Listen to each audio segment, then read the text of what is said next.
ng DepEd at isa yan sa mga rason kung bakit ako nag-resign sa Department of Education. Hindi na ako papayag na sa susunod na taon, ganyan pa rin ang gawin nila at ako yung mananagot sa ginagawa nila. Kaya yan yung sinasabi ko, bakit pa tayo mag-question and answer dito para atakihin niyo ako? Ang masusunod lang naman sa budget, 2 tao lang. Diba? Ang susunod nun na halimbawa ko ay yung budget ng Office of the Vice President. Kung makikita nyo, September 2023, merong lumabas na press release ang Makabayan Bloc. Sabi nila, may meeting kami with Congressman Martin Romualdez. Pinag-uusapan namin ang pagtanggal ng confidential funds. September yon. Pagkatapos noon, nagkwento sa akin ng isang congressman. Sabi niya, lumapit daw sa kanya si congressman ko at sinabihan siya na tatanggalin namin ang confidential funds ni Inday Sara. Hindi ba siya magagalit?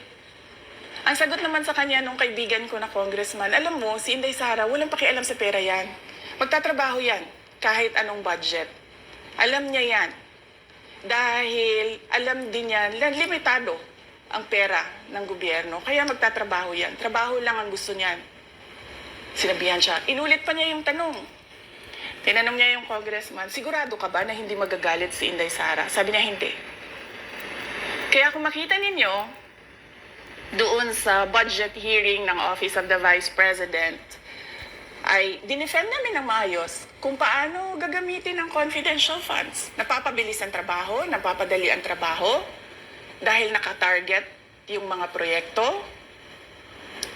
Pero pagkatapos nung plenary namin sa House, ay kaagad na lumabas, di ba? Walang 2 oras lumabas ang statement ni Congressman Zaldico. Ano sabi niya? Unanimous decision ng party leaders under the leadership of Congressman Martin Romualdez, tatanggalin namin ang confidential funds. At para hindi halata na inaatake nila ako, tinanggalan din nila yung mga iba pang mga departments ng kanilang confidential funds. So nakikita nyo, gumulong ang Makabayan Bloc kay Martin Romualdez. At dahil sa kagustuhan ni Martin Romualdez na hindi siya atakihin, at dahil sa gusto niyang suportahan ang Makabayan at ang NPA, nakinig siya. At ang ginawa niya, tanggalin yung budget. Alam na nila kung anong gagawin nila bago pa kami pumunta sa plenary ng House. Hindi ko alam yon. Kasi nasabihan na lang ako nung kaibigan kong congressman pagkatapos na. Nung nakita ko na nagsabi si Zaldico tanggalin niya ang confidential funds ng Office of the Vice President. So doon ko na lang naintindihan na aatake sila gamit ang confidential funds. Dahil sumunod nun, October, ay merong dated na October na audit memorandum ang Commission on Audit. Tapos meron silang October 3 na audit memorandum ang Commission on Audit. So sunod-sunod yun, nakita mo.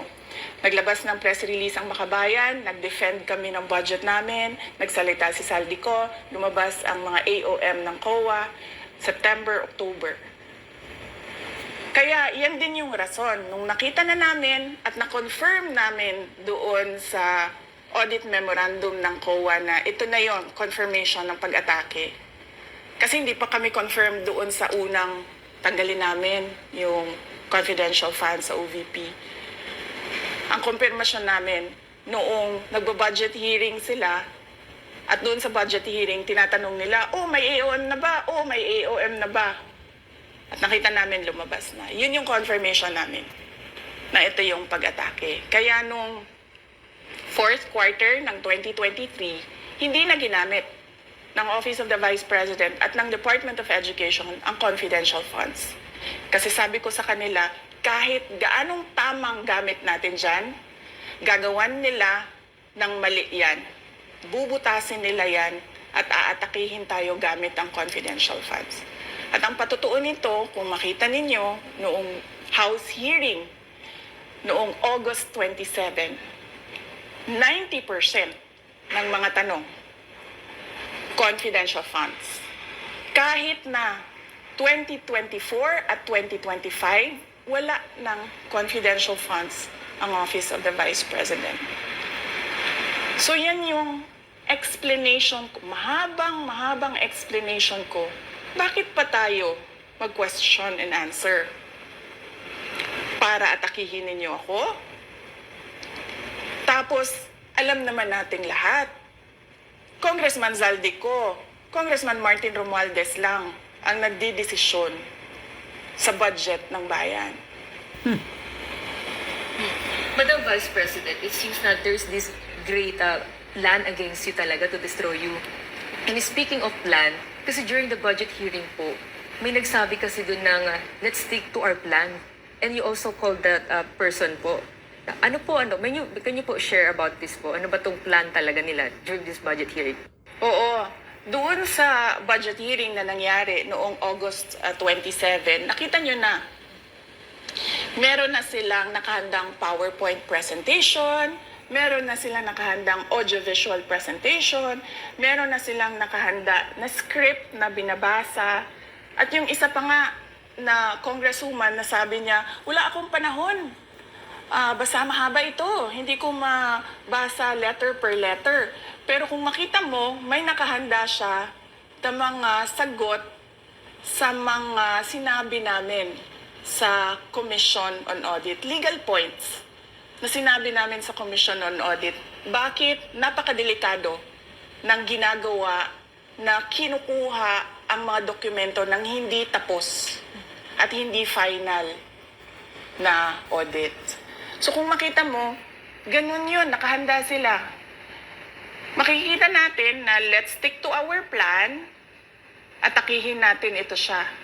Walang kinalaman sa kanyang Office of the Vice President 2025 budget proposal, kundi lahat ay may kinalaman sa confidential funds na matagal nang may kaso, 3 pa nga ang kaso sa Supreme Court, matagal nang pinapa-audit nila at nagko-cooperate kami doon sa audit.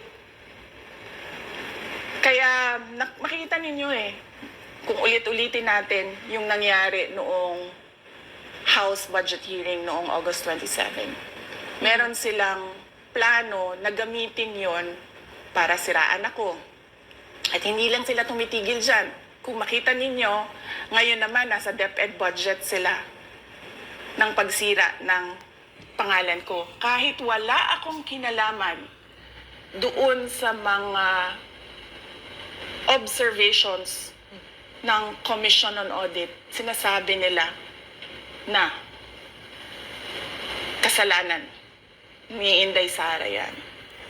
At going back po dito sa budget hearing, Madam Vice President, kasi mukhang hindi talaga nagustuhan ng mga kongresista ang inyo pong naging sagot at naglabas nga po sila ng kanilang statement about pa din dito sa confidential fund. And itong si Franz Castro, nagsabi siya dito nga daw ay posibleng ito ay isang impeachable offense. Ano pong reaction niyo dito? Hindi na bago ang usapin ng pag-impeach sa akin. Kung babalik tayo nung nakaraang taon, ay nagsalita na si Franz Castro. Noong November 2023, nagsabi na siya, ay pinag-uusapan namin ang impeachment ni Inday Sara. At nagbigay siya ng mga basehan doon sa ifa-file daw nila na impeachment. Kaya tuloy-tuloy lang yan na pinag-uusapan openly dyan sa House of Representatives ang impeachment. At lagi nandyan sa gitna si Franz Castro sa usaping impeachment sa akin. Unang-una, walang misuse ng confidential funds, walang misuse ng funds ng Department of Education. Kaya ngayon, ay pinipilit nilang gawan ng basihan yung mga sinasabi nila na impeachment sa akin. Kaya hindi bago yan na pinag-uusapan ang impeachment. Kasama yan sa plano nila laban sa akin. Ma'am, regarding naman po dito, kasi isa sa plano daw po nila ay bigyan kayo ng 0 or 1 peso budget ang OVP po. Kung sakaling mangyari po ito, ano ang magiging hakbang po? Narinig din namin na merong defunding, i-defund daw ang Office of the Vice President budget. Narinig din namin na posibleng piso lang ang ibigay na budget sa Office of the Vice President. Handa ako sa Office of the Vice President na magtrabaho kahit walang budget. Maliit lang yung opisina namin, maliit lang yung operations namin, kaya kayang-kaya namin na magtrabaho kahit walang budget. Alam naman namin na kapartiyan ng pag-atake. Kaya kami, tutuloy-tuloy lang din kami sa kailangan namin gawin para sa bayan. Madam Vice President, panghuli na lang po, no? Sa kabila po ng nararanasan ninyo na pag-atake, kaliwat kanan, at ang kalagayan po ng ating bansa, ano po ang inyong mensahe sa ating mga kababayan? Unang-una mensahe ko sa ating mga kababayan, huwag silang magpadala sa ingay ng politika. Kung makikita natin sa kasaysayan, lagi talagang inaatake ang Vice President dahil siya yung tinitingnan ng mga tao na baka magiging sunod na presidente. So lahat ng mga gustong tumakbong presidente ay uunahin nila atakihin talaga ang Vice President. Kaya huwag sila magpadala sa ingay ng paninira at politika. Pangalawa, isa-isahin nila ang bawat papel sa budget ng 2023 at 2024 at 2025. At pangatlo, kailangan magkaisa tayo na tumulong sa mga nangangailangan. Dumadami ang naghihirap na mga pamilya. Dumadami ang nakakaranas ng gutom. Kaya kailangan tayo, kaya kami tutuloy din ang trabaho namin kahit walang budget. Dahil alam namin na yan yung pinaka-importante sa ngayon. Na matulungan yung mga kababayan natin na naghihirap at walang makain. Yan yung totoong problema ng bayan natin. Once again, ma'am, maraming salamat po sa pagkakataong pinagkaloob niyo po sa amin at nabigyang linaw po ang mga issue nga ngayon ay headlines po sa iba't ibang media. Maraming salamat po ni Madam